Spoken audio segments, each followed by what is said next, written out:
This Parsha Podcast is dedicated in the merit of a refuah sheleimah, of a speedy and complete and total recovery for Benyamin, Yaakov, ben Devorah, Yosefa. This is the father of our dear friend Ethan Weiss. They found a staph infection in his chest, and he is in need of a healing. So please include him in your prayers. Benyamin, Yaakov, ben Devorah, Yosefa may have a complete and total and speedy recovery. I want to begin by speaking a little bit about some current events as they relate to Israel. Maybe a touch controversial. If it's not for you, just fast forward. I know a lot of y'all have strong feelings about the renewed president. And as you all know, I know nothing about politics. I had a comprehensive rabbinic education, and none of it was about politics. And the only thing I was taught about in rabbi school vis-a-vis politics is that just don't go there. You're the rabbi. You focus on the rabbinics and the Torah and the teaching and the inspiration. Don't get involved. Those waters are shark infested. Don't enter the shark infested waters. Don't row into them. Don't wade into them. And if you have a dilemma, a question, how to enter the shark-infested waters, and you're considering the two options, to row versus wade, don't do it. That's the only thing I was taught in rabbi school vis-a-vis politics. That said, something really remarkable happened just today. I'll give you some background for me. Last week, so this previous Thursday, I was working on a new podcast that I had titled A Biblical Solution to the Arab-Israeli Conflict. And I wanted to suggest something radical, a radical solution to this problem. This problem has been around since all of us have been alive, and whatever has been tried has failed, and our people in the Holy Land suffered so much, and especially so in recent years, as we all know. And everyone seems to be coming back with the same plan, just a minor tweak and a minor tweak. And I had a plan. And the plan I wanted to outline was a biblical plan. It was biblical and not strictly legal under international law. This was my plan. The Torah tells us that there was a man named Ishmael, son of Abraham. And the first thing we're told about him, the angel testifies, prophesies, ahead of time, before this baby is even born, this man will be wild, a wild man. V'huya para adam. And indeed, he's wild. And he's so wild that he poses a mortal threat to his half-brother Isaac. And he tries to kill him. And Sarah, mother of Isaac, tells Abraham, chapter 21 of Genesis, banish Ishmael, banish his mother. And Abraham didn't want to do it. Abraham had an open home. He welcomed in everyone, idolaters and criminals, terrible people. He's going to banish his own son. He didn't want to do it. And then God tells Abraham, hearken to Sarah. And indeed, Ishmael and his mother, Hagar, are banished to Egypt. Now, we have a principle that the deeds of the forefathers, they're supposed to be harbingers, they're portents, they're instructive for their children. And when we see, thousands of years later, the descendants of Ishmael, again trying to kill the descendants of Isaac, and every day, every single day, literally every day, there are attacks, and some of them, thank God, are thwarted, knife stabbings, guns, car rammings, bombs, and most of them we don't even hear about. Every single day, Ishmael's running amok. And all the solutions to the problem we're just repeating different versions of the same solution. So one solution is, let's just build a wall around these people. And that worked a little bit, but walls are sometimes porous. Let's have a diplomatic solution, the peace process, the Oslo Accords. Let's empower them, make the PA legitimate, give them weapons. Let's disengage from Gaza unilaterally, and we'll just cut our losses and just leave and pull out 9,000 Jews who had establish themselves and their families and their jobs there. Let's give economic opportunities to our enemies. And nothing works. And I wanted to make a podcast to propose a biblical solution. We have an example of this exact problem in the Torah. And the solution was to send Ishmael away. And that was a little bit too chicken to just title the podcast A Biblical Solution to the Arab-Israeli Conflict. So I actually had a conversation with one of my study partners. I said, I think we're going to admit I'm too chicken. So I switched it to a open parentheses, controversial, close parentheses, biblical solution to the Arab-Israeli conflict. And I was going to explain that if this is a solution that you feel uncomfortable with, if you're queasy about this, well, you're in good company. Because Abraham himself, he resisted. He didn't want to do it. And then some will say, well, you can send away the innocents. It's not their fault. They're not terrorists. Well, Hagar was innocent. She was no threat to anyone. And she was also sent away. So there is a precedent, again, in the biblical solution to this problem of just sending them all away until their behavior is no longer a threat. Ishmael's intolerable. He must be banished. And even if there's some collateral damage and there's damage to the innocents, they don't deserve to be banished. They're not a threat. They're sent away as well. And I think the insight is that it's actually beneficial for Ishmael. Because what happened, what's the epilogue to the story? After he spent time in Egypt, he came back. And he was no longer a threat to Isaac. He accepted Isaac, and he was welcomed back into Abraham's good graces. So to me, this was the idea for the podcast that was radical at the time when I had thought about it. It was a controversial biblical solution at the time. Find the standards. What are the Torah's standards for Ishmaelites living in the land? They have to accept the sovereignty of Isaac. They have to not pose a threat to Isaac. And they should not try to dislodge Isaac from the land, and they could be there. Now, of course, it's controversial because forced resettlement, it's not really in vogue and it's not strictly legal. It's actually beyond the pale of the conventional wisdom. And of course, I don't know if y'all have been following the news. Today, this is Tuesday, we're recording this on Tuesday. Today, Prime Minister Netanyahu is in Washington, and this exact idea is proposed by none other than the President of the United States of America. And it's an unbelievable moment where the most powerful man of the world says, let's follow the biblical solution to this problem. I'm too chicken to make a podcast about it without all sorts of disclaimers, and he just says it in front of the whole world. Clean out Gaza, the 2 million Gazans, move them away. And the things that he's saying are just things that you're not used to hearing in the international stage, certainly not from someone with so much power. The Palestinian Authority cannot rule Gaza. They don't have the ability to do it.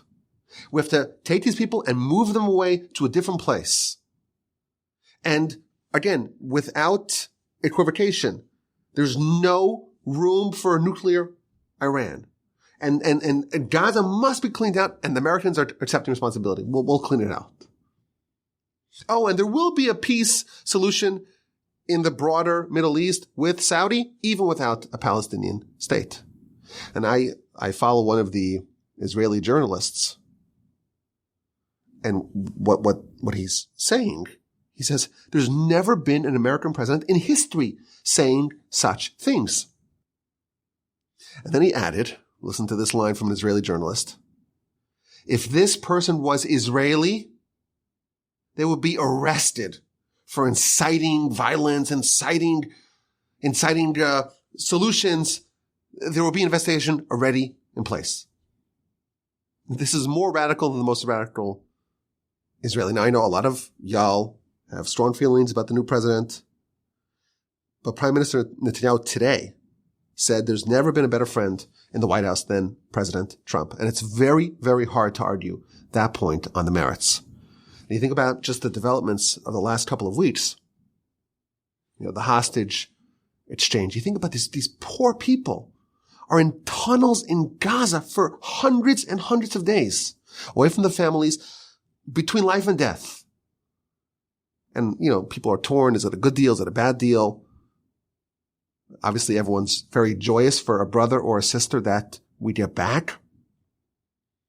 But people bristle at the fact that we have to give up so many bloodthirsty murderers who have so much Jewish blood on their hands. And it's unconscionable to release such terrorists back to the streets. And of course, it incentivizes future hostage taking. It's very hard to argue today that the Gilad Shalit deal in 2012, I think it was, where they exchanged 1,027 terrorists, legitimate terrorists, for one Jewish soldier.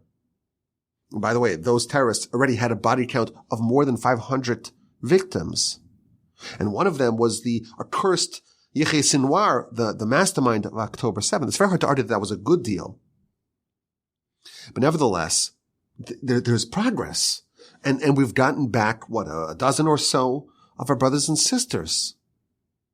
And I saw an argument that changed my perspective on this deal.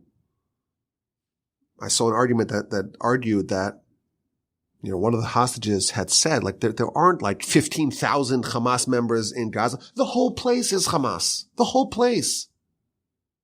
We get this picture in the Western world that, there's 15,000 or 20,000 or 30,000 terrorists, and everyone else is just under their thumb. No. The rank and file, the street supports Hamas. The reason why there's no elections in the Palestinian Authority in the West Bank is because Hamas would win. And we know that, the Israelis eliminated, 15, 20,000 Hamas fighters, and they replenished them. No problem. So it's not really the numbers of individual terrorists. There's maybe millions of them. The success of the war will be about eliminating this ideology and the means of terror. So yes, give back these people. So what? We need to get our brothers and sisters back home. But that's only one development that I think is worthy of celebration. It's very significant. I know this is my take. My take is that a lot of people think of Trump as the pompous, the flamboyant, maybe a little buffoonish real estate guy. He's the president of the United States. And the first international leader he invites to Washington is the Jewish one. It's an unbelievable thing. We have to appreciate that. And he's saying, UNRWA, we're not supporting UNRWA anymore.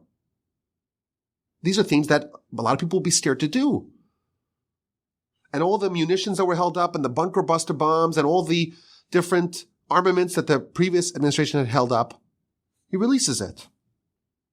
And he makes a task force to fight anti-Semitism on campus. And the Hamas supporters were deporting them. Iran, maximum pressure campaign. Definitively no nukes. And talking about the annexation of Judea and Samaria, expanding Israel. We've never had anything like this, and I think it's something to celebrate. And of course, disclaimers, it's all in the hands of the Almighty. We don't know how much of these plans will be implemented. Don't trust politicians. Yes. And I'm not commenting at all on any domestic discussions. But today, what I was too chicken to suggest, without all sorts of disclaimers, the United States president said it out loud in front of the entire world. Resettle Gaza, take Ishmael, send him away, clean out this hornet's nest of terror.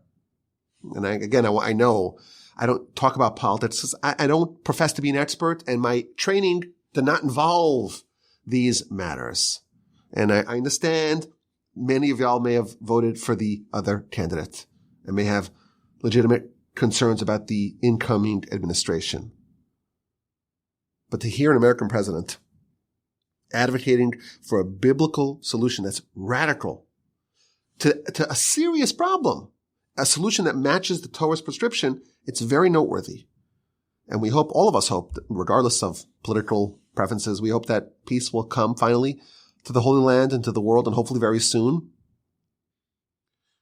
And I will say, our nation, we have a very long memory, and we appreciate when world leaders do something on our behalf. I had the privilege of reading the opening sentences of the book of Ezra. It's in our scriptures, our Tanakh, and it lauds, who does it laud? Cyrus, king of Persia. Why? Cyrus the Great. Why? Because he's taking steps to tell the Jews, go back to your homeland. Overcome your enemies. We have to appreciate what's happening over here.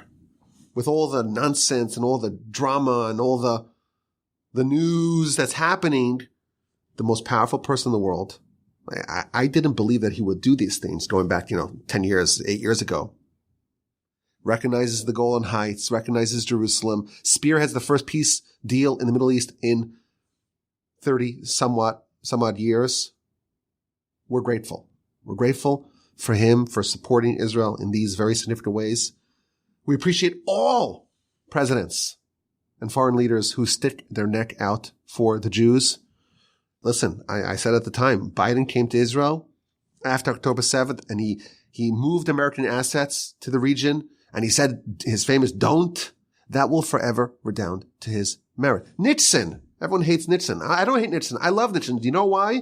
Because when the Jews needed help, he told his administration, anything that can fly, anything, we're going to send it to our allies in Israel. And the Arabs deployed the oil weapon, and America suffered. They suffered to help the Jews. God said, I will bless those who bless you. His Jewish, of course, Secretary of State, Kissinger, he says, let the Israelis bleed a little bit more. And Nitzan said, no, anything that can fly goes there. I'll tell you today, in my opinion, the reason why this country has more energy than any other country in the world, it's because the Americans said, we're going to risk energy to save the Jews, to help the Jews. God says, I'm going to give you more energy than anyone else, more than the Saudis and the Russians and the Venezuelans, more than anyone else. And Trump deserves his credit as well. And we hope and pray that we will witness a day where there will be peace in the world and, of course, in the land. May it come speedily in our days. Oh, one more thing. I did see, apparently in 2018, the current Secretary of Defense, the recently confirmed Secretary of Defense, he was interviewed, and somehow the subject of rebuilding the temple came up. It's like, well, why not? Like, what are we waiting for? Sometimes we have to hear it from people who are, from other religions and other nations saying things that we should really be saying. Why not? Why not? Why not now? We've been waiting and praying for it for so long, and who knows, maybe good times are around the corner. And of course, it's all in the hands of Hashem. We know that. But still, we celebrate when there are significant movements done by others in our favor. It's a little bit more political than I used to talking about. So send your feedback, good and bad, any love mail or hate mail, rabbiwolbe@gmail.com. It's Parshas Beshalach. This is still the Parsha Podcast. You recall the Jewish nation. They leave Egypt and they're enveloped by a divine protective cloud. By day, a pillar of fire at night. They take a circuitous route to not go back to Egypt. Moshe takes the bones of Joseph to inter in the land, fulfilling the promise made to Joseph many years prior. Pharaoh is goaded to pursue the Jews, and together with a formidable army, he encircles them. Bats up against the sea. The waters split. They split into 12 walkable paths. And the most dramatic event up to that point, perhaps in history, the nation enters the sea on dry land. There's walls of water on either side, and they are walking. The Egyptians make a poor decision to pursue them. And when they enter, the waters crash down upon them, and they drown. And the righteous among them, the relatively righteous, drown quickly like lead. The wicked Egyptians drown slowly, And after the miracle, the nation erupts in spontaneous song, the song at the sea, thanking the Almighty for this tremendous miracle. And they stockpile and collect all the booty that was fastened to the Egyptian chariots. And the booty and the plunder at the sea exceeded the booty and the plunder at the Exodus. Right after this tremendous miracle, they travel for 3 days without water. They arrive in the city of Marah, and there is water there, but the waters are bitter, and they become sweetened when Moshe throws a stick into them. And in Marah, the nation is commanded with several mitzvahs, the first installment really of mitzvahs that the nation received after the Exodus. Of course, they're going to get the mitzvahs in mass just a little bit away at Sinai. The parsha continues with what happened with the food supply. The nation took out some matzah that they took it out as dough. They baked it in sukkos, but now the matzah has been depleted, and a miraculous food supply that will continue for 40 years. It begins, gift-wrapped manna raining down from heaven each morning, with the exception of Shabbos. The parsha ends when the nation is stranded a second time without water. This time there's a different solution. Moshe is told to strike a rock. He does that. It emits water. Of course, that's not to be confused with a similar event that happens in the book of Numbers. And the parsha concludes with the first war against an enemy, Amalek, the nation of Esav attacks our people. And Joshua, together with a contingency of men, they decimate the Egyptians. They're in the valley, fighting down below, while Moshe up on high raises his hands in prayer. In this Parsha Podcast, I want to share 2 ideas and 1 dilemma, 2 awesome ideas, 2 fun ideas, followed by maybe a surprising and stimulating dilemma for this week's Parsha Podcast. The Exodus was supposed to be a 3-day excursion, a 3-day festival. Maybe 3 days there and 3 days back. But that was the plan. And this has been referenced multiple times in the story. When God initially at the burning bush tells Moshe, go down to Egypt, tell Pharaoh a message. We want to leave temporarily. We want to have just this little hiatus. We're going to go for 3 days into the wilderness, and we'll have a festival, and we'll offer sacrifices to God, and we will come back. That's the plan in Exodus chapter 3. When Moshe actually conveys the first message to Pharaoh, the one that flopped, right? Pharaoh didn't release the people. He exacerbated their circumstances. Again, chapter 5, verse 3, Moshe says to Pharaoh, the God of the Hebrews, he wants us to go on a 3-day excursion into the wilderness and to go offer sacrifices. And the plan is to come back. And this plan is reiterated between the 4th and the 5th plagues. This is in Exodus chapter 8, verse 23. Moshe tells Pharaoh, we want to go for 3 days, and we'll come back. This is referenced in our Parsha as well. 7 days after the Exodus, Pharaoh has encircled the fleeing Israelites. Why 7 days? So Rashi tells us the Pharaoh was told the nation is escaping. Well, he knew that, right? 14:5. V'yudad l'melech Mitzrayim. Pharaoh was told that the nation is escaping. Didn't he know that already ahead of time? No. Pharaoh had some scouts that he sent with the Israelites, with the nation.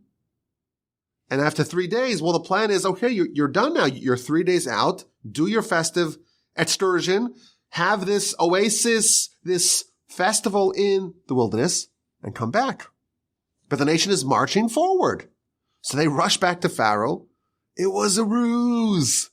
It was a deception. They're fleeing. They're not coming back. So the 4th day, they come to Pharaoh, tell him that news. He mobilizes his army. And then on the 5th and the 6th day, he chases. And at the eve of the seventh day, that's when he surrounds them. And that's why on the seventh day of Passover, of Pesach, we have the second festival, which marks really the second Exodus. The first Exodus was in Egypt when they left, day one. And the second Exodus, well, that's the events of our Parsha. When Pharaoh had them, they were trapped. And a miracle happened. A miracle that our sages tell us really was a revisiting of the 10 plagues and the 10 miracles. And that was the finality to the Exodus. Exodus 2.0, when the nation was forever released from Pharaoh's clutches. But let's focus on this would-be 3-day excursion. The initial request was for 3 days.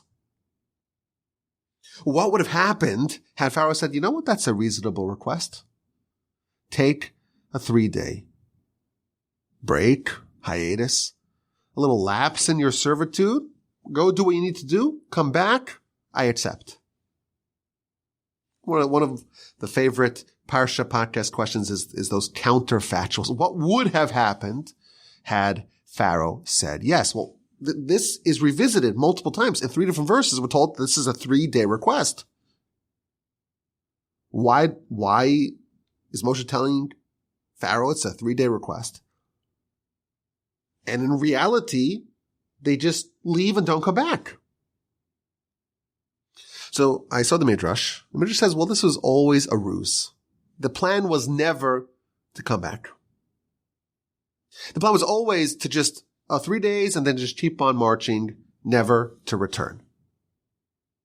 But this was a ruse in order to get Pharaoh to chase them, because the nation really needed 2 exoduses.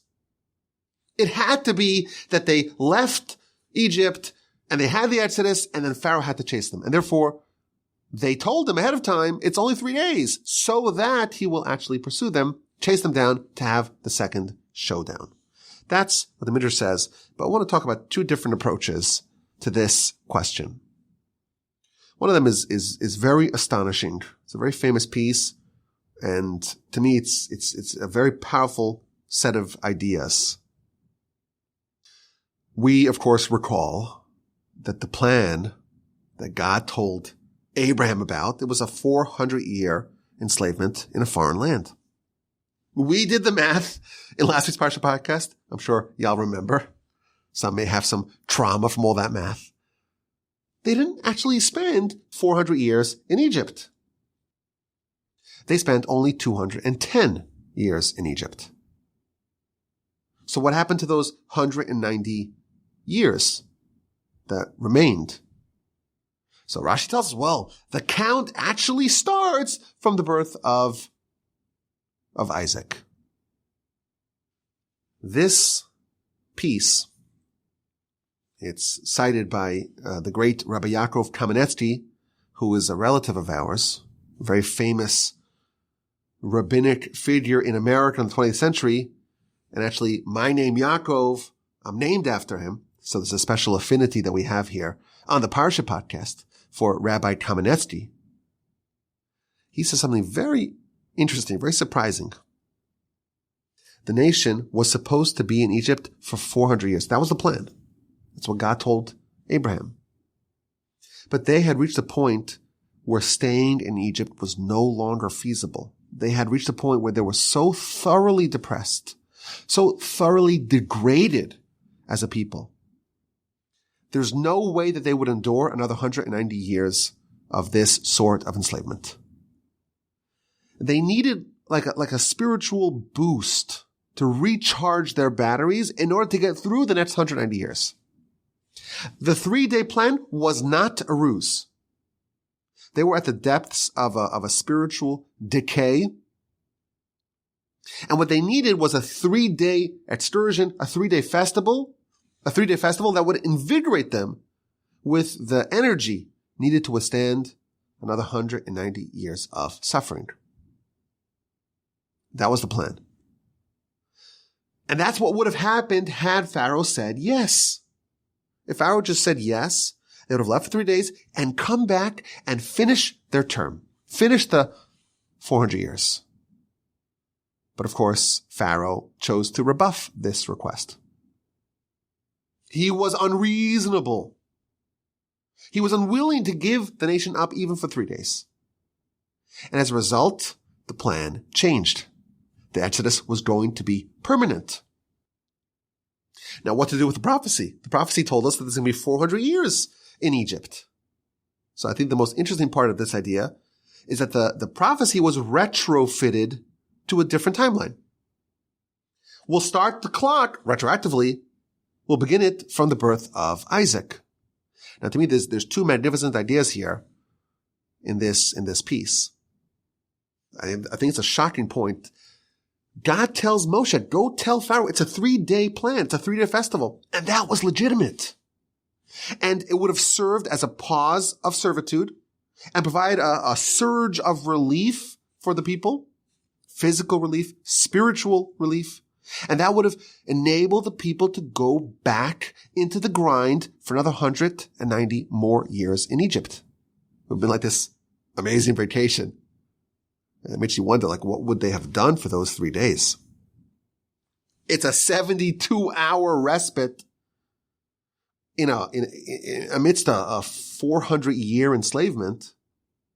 What could be so invigorating and transformative that would empower the nation to get through another 190 years of servitude? That's, I think, point number one. The second idea that I really like, I think it's a powerful insight. Prophecies are fixed and fungible at the same time. The 400 years is fixed. There's no way to change that. But there would have been one version of 400 years, which would be 400 years in Egypt proper.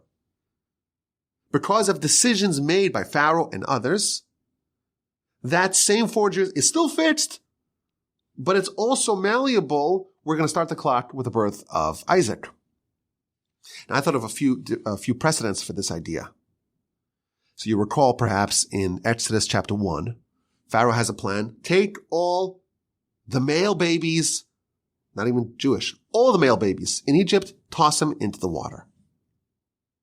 A terrible decree of infanticide. Why did Pharaoh want to throw all the males into the water? Well, he had a prophecy, Rashi tells us. And the prophecy told him the Savior of Israel will have his downfall in the water. But we don't know exactly, is the Savior of Israel, is he Israel born? Is he Hebrew born? Or maybe he's Egyptian born?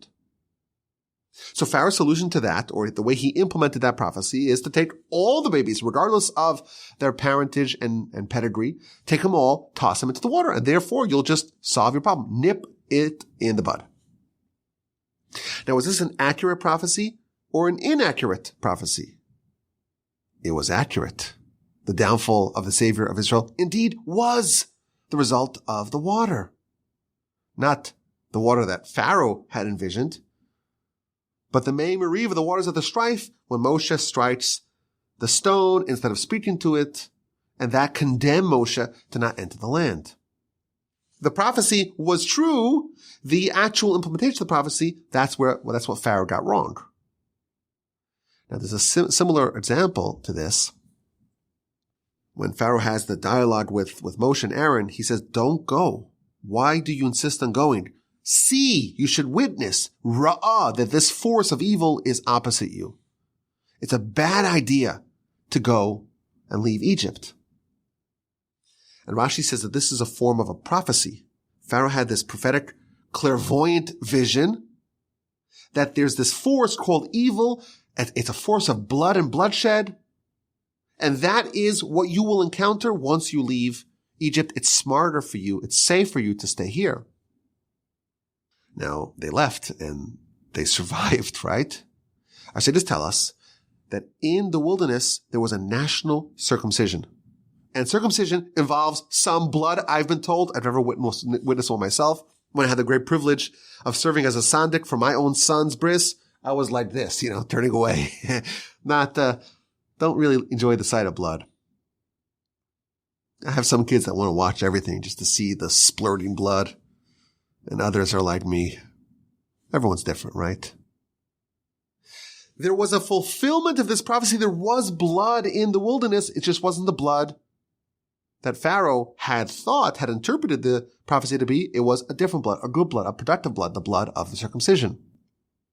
And in the aftermath of the golden calf, God says, I want to destroy this nation. And Moshe says, what will Egypt say? They'll say, oh, look, we were right. There was blood. There was destruction. And that argument is what Moshe uses to forestall the destruction of the nation after the golden calf. We have a 400-year prophecy. And that doesn't prevent free will from making an impact.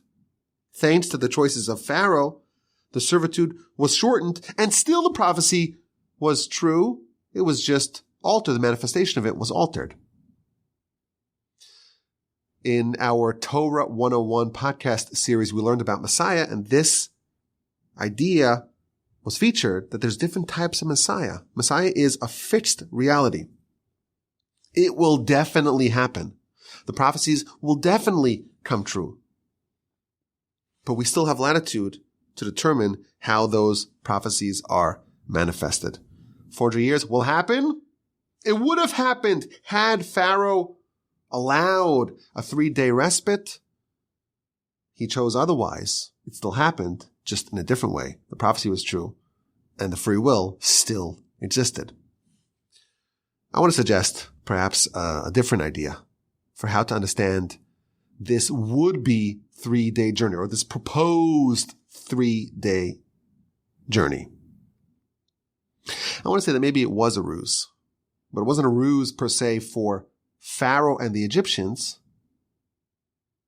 It was for the Israelites themselves, for the Jews themselves. There was a very difficult decision the nation had to make. Not everyone we know was brave enough to make this decision, was courageous enough to go ahead with this. 80% of our brethren were left behind. They were so bound up to Egypt, they couldn't release themselves from the shackles of Egypt. They remained behind. The nation was told, this people, this land, this culture, this ideology, this way of living, that is everything that you've known since you were born and since your parents were born. You've been here for hundreds of years. You must be separated as a distinct nation, a nation from amidst another nation. That's a hard thing to do. To alter your identity and say, no, I'm not an Egyptian. I'm a descendant of Abraham, Isaac, and Jacob. I have a distinct identity. I have a distinct mission in life, a destiny unlike any other people. That's very difficult. To change not just what you do, but who you are and what you stand for, your essence, that's the hardest thing to change. And a whole people were told, this is what you need to do. Moshe shows us a genius tactic for how to do something very big. It's very hard to get someone to do something very big all at once. Everyone knows, how do you eat an elephant? It's not one bite, not one gulp, one bite at a time. Now, of course, elephants, not kosher. You don't eat an elephant. But proverbially, the concept.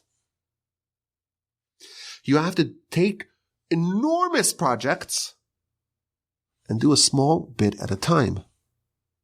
How do you undo hundreds of years of built-up affiliation and affinity to Egypt? You don't say, let's leave all at once. A quantum leap for mankind. What about a 3-day vacation? Can we pull that off? Are you willing to go on a 3-day cruise, a 3-day excursion into the wilderness? We'll just have some celebration. We'll have a little festival, offer sacrifices. We'll come back. Don't worry about it. That's maybe a bit more doable.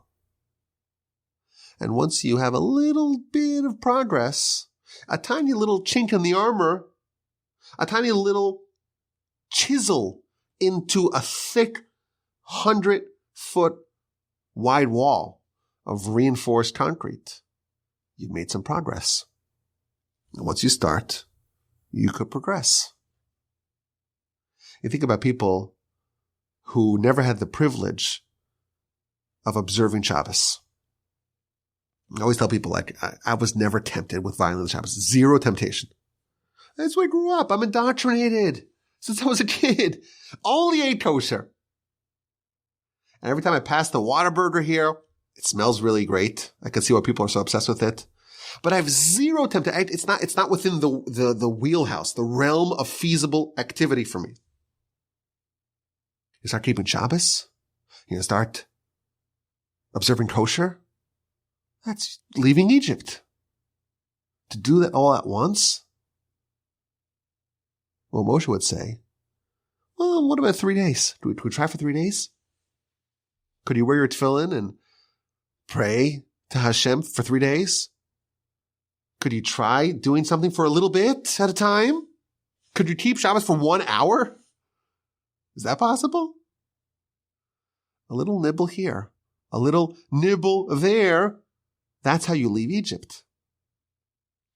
There's a lesson here in the anatomy of change. You don't leave Egypt all at once.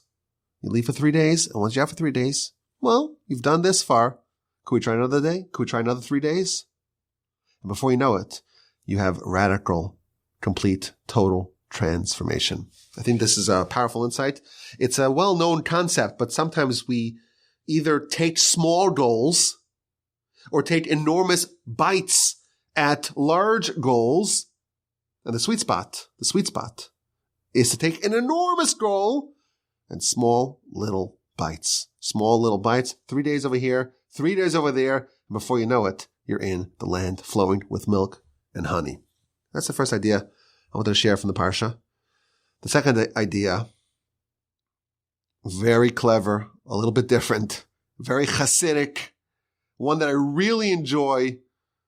I don't know if it's quite as radical as the idea that we shared at the beginning, the geopolitical idea that we talked about at the beginning of the podcast. This was very new to me. I found this in my grandfather's writings. And I looked it up, and it's a mind-blowing insight. After the splitting of the sea, we have the song at the sea.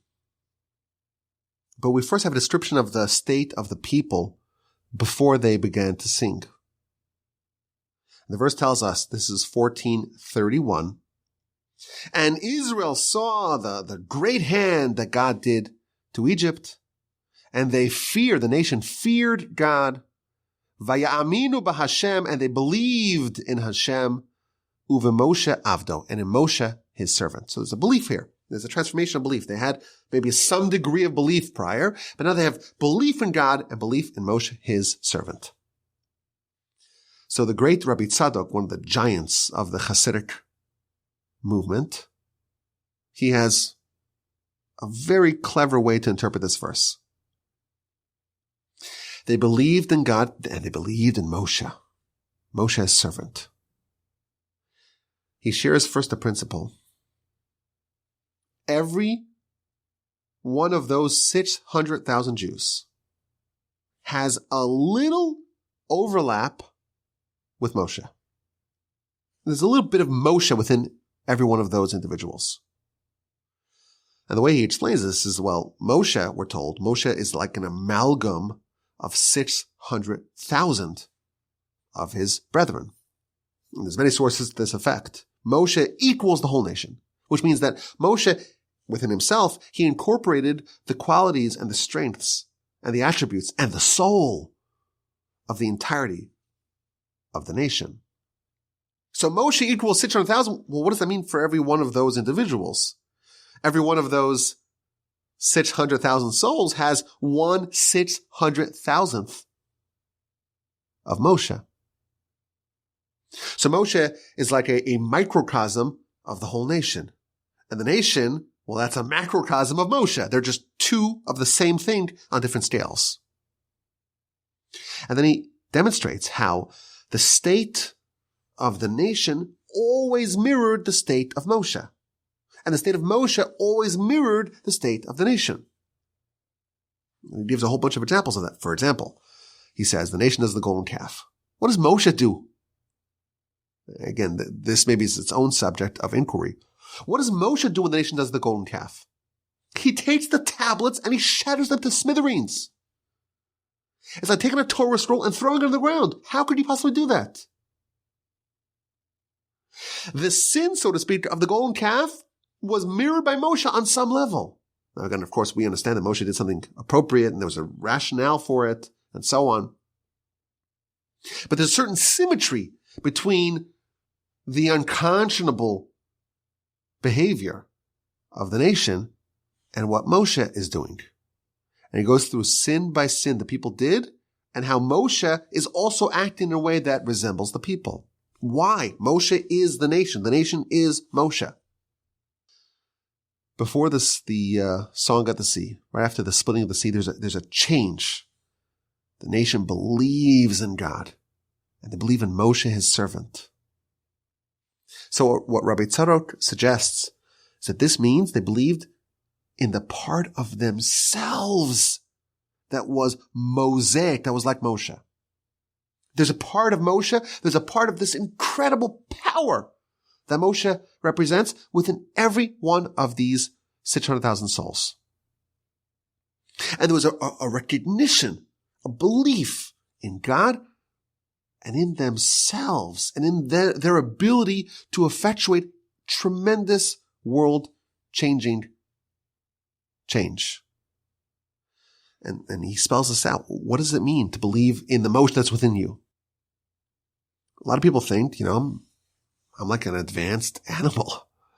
I'm a really, really developed and evolved Homo sapien. Some people think, this is his words, that they're like an animal. An animal, it's strong and mighty and powerful and evocative and cute and talented and strong, and then it dies and it's forgotten. And it's lost. We believe that God cares about us and we're not meaningless. We matter. We also say the whole world is created for me. And we understand that our soul originates in the loftiest of places in existence. And God delights, so to speak, over us. And when we do his will, we're changing the entire world in a way similar to Moshe. This is a very empowering belief that the nation developed. Again, this is a homiletic interpretation, but it comes from a very reputable source. And the concept is certainly one that is well accepted. We each have a mission that's, like Moshe, supposed to change the world. Now, it's 1/600th of Moshe's mission. But there is a mosaic part of each one of us. There's a slice of Moshe within each one of us. And most of us don't believe it. And the change that happened to the nation was that they believed in it. They believed that God endowed them with tremendous ability to affect the world in a way that resembles the way that Moshe affected the world. Now, there's a corollary to this. There's a parallel to this. We spoke about Messiah just earlier. The Talmud talks about Messiah and says, well, what's Messiah's name? And the Talmud says, well, they had this debate in the various different academies. What is the name of Messiah? So in the academy of Rabbi Shiloh, they determined that his name is Shiloh. And in the academy of Rabbi Yanai, they said his name was Yinon, which is a version of Yanai. And in the academy of Rabbi Hanania, or Hanina, they said his name was Hanania, or Hanina. And I was trying to figure out, wait, every academy just happens to come up with the conclusion that the name of Messiah is the name of their leader? This is a very unusual thing. Is this just some irrational confidence that your teacher is the Messiah? So what the commentaries tell us is that Messiah is mosaic, just like Moshe. The soul of Messiah is one of those expansive souls that incorporates within it all 600,000 forces of our nation. And that's just as the whole people, all 600,000 had to be coalesced around the mountain in order for Moshe to ascend the mountain. If one part of the 600,000 units of this great nation was not ready to receive the Torah, Moshe could not have ascended that mountain. That's true with regards to Messiah. There's a point of Moshe within every one of us. There's a point of Messiah, a point of holiness and purity and greatness that we need to unearth and naturalize within us. And when we do our job collectively, that's when Messiah is revealed. We have to believe in ourselves. This doesn't mean to become egotistical and to have self-confidence to the exclusion of confidence in God. This does not mean to be self-centered. It means to recognize that we were endowed with a mission, that the whole world depends on it. And if we don't do our mission, Moshe can't do his. If we don't do our mission, Messiah cannot do his. There's a slice of greatness within you. A mosaic, a messianic slice of greatness. Believe in it. God believes in you. You believe in God. And you believe in Moshe, servant, the part of Moshe that's within your heart. Powerful idea, Hasidic idea. But now it's time for the dilemma portion of the podcast. And here's the dilemma. Maybe it sounds a bit heretical. Do we actually want greatness? We all want to be great. We all want to accomplish great things. We want to leave our mark on the world, make an imprint, an indelible imprint and impact upon the world. Are we aware that there's a cost to that? Are we ready to pay the price? In our Parsha, we learn how every unit of greatness, every module of greatness comes with a challenge. It's merged with some degree of difficulty. You want greatness? What are you willing to forfeit to achieve it? There are trade-offs. We want our cake, and we want to eat it, and we want to not gain any weight, right? That's what we want. We discovered in our Parsha that the greatness comes right away together with some challenge, difficulty, test. We're going to have to forego something. I think the best example of this is the greatest blessing of them all and the greatest mission of them all. That's to exercise your greatest superpower. Man is created in the image of God. What does that mean? Well, God is a creator. Man, humanity, can be a creator as well. And God's creation was all about a human. And we too have some capacity to create humans. We could be parents. That's greatness. You think about it. It's like a link in a chain that's been going on since Adam. I did the calculation in my book because it comes from my grandmother. If you have a fairly large family, let's say 7 children, which I have the privilege of coming from a larger family, and my wife also comes from a larger family. So by our standards, it's not that big of a family. 7 children. But each one of your 7 children, they have 7 children of their own. And each one of your 49 grandchildren, well, they have 7 children of their own. And so on. How long does it take to have 1 million descendants? And it's a lot faster than we imagine. 220 years or so. 7 and change generations. We have the ability to do that. Are we willing to pay the price? There's a pattern in our Parsha. You get greatness, it comes at a cost. In our Parsha, there's this incredible heights that the nation achieves, and it's always paired with tests and with challenges. Manna from heaven. Is there any greater recognition of the angelic properties of humanity? Manna is food of angels, bread of angels. Lechem abirim. And how is it introduced in the Torah chapter 16 verse 4? Why? Why is God giving us the manna. We think it's for food. No. The verse says it's so that they can be tested. You get food for one day. Tomorrow, there's no plan. You try to save it for tomorrow, you can't.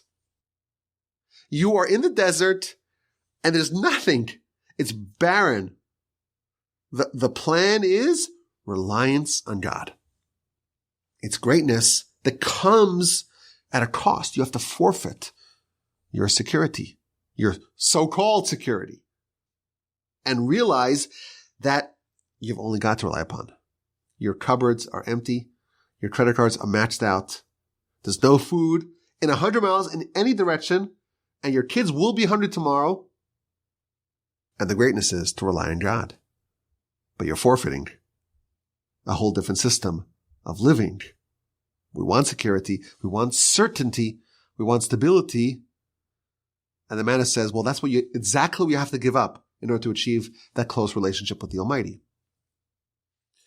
Splitting of the sea, a miracle, the lights of which we've never seen before. A nation of millions walking amidst walls of water. And the Egyptians, they enter the same exact path, and the waters just wash over them. And that's a miracle that just propels the nation to erupt in uproarious, spontaneous song. And the very next verse, 3 days without water. On day 2, your mind is already thinking about other things besides for that miracle, right? You achieved this, you witnessed things that even the prophet Ezekiel did not witness. That comes at a cost. Oh, Moshe hits the rock and it emits water. And right away, you have the encounter with the fiercest antagonist of them all, Amalek. The greater you are, the greater you aspire to be, the more you will be asked to live on a knife's edge. And this is, I think it's important to know this. Greatness, it comes at a cost, but really that is what forges the greatness. There's consequences. We want the greatness. Are we willing to pay the price? That's a dilemma. But we have to believe that we have the ability to do it. Believe in God and believe in Moshe, his servant, that little slice of absolute transcendent and transformative greatness that we have within ourselves. We have the ability to do it. And we're going in with our eyes open. The Torah tells us these stories to know that this is what it means. You're upgrading. You're living more and more and more like an angel. You're not bringing those petty beliefs and those petty securities. You don't take your little security blanket with you. You're throwing that away.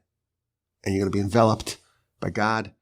Clouds by day, a pillar of fire at night. You have been upgraded.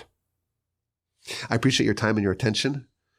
Thank you for listening to this edition of the Parsha Podcast.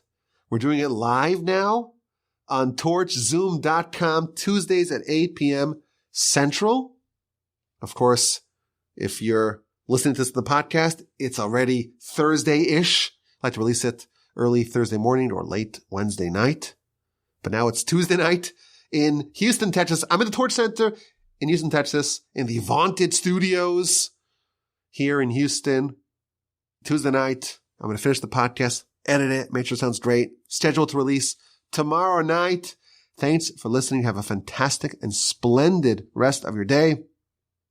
A wondrous, uplifting, meaningful, successful rest of your week. And of course, the Holy Shabbos, which is upcoming. It should be wonderful for every one of us. We should only hear good news from all of our family and all of our friends and our whole community and the whole nation and the whole world. Shabbos should shower all of us with tremendous blessing. And please, God, with the help of the Almighty, we'll talk again next week on the Parsha Podcast, torchzoom.com live. Just put in those words, torchzoom.com into your browser. It'll just pop up. It's like magic. 8 p.m. Central, which is, I guess, is 9 p.m. Eastern. And then there's Mountain Time, and then there's Pacific Time. And there's time all over the world. You got to do the math. When it's 8 o'clock in the Torch Center, that's when we start. Until then, we'll hopefully only hear good news. My email address is rabbiwolbe@gmail.com.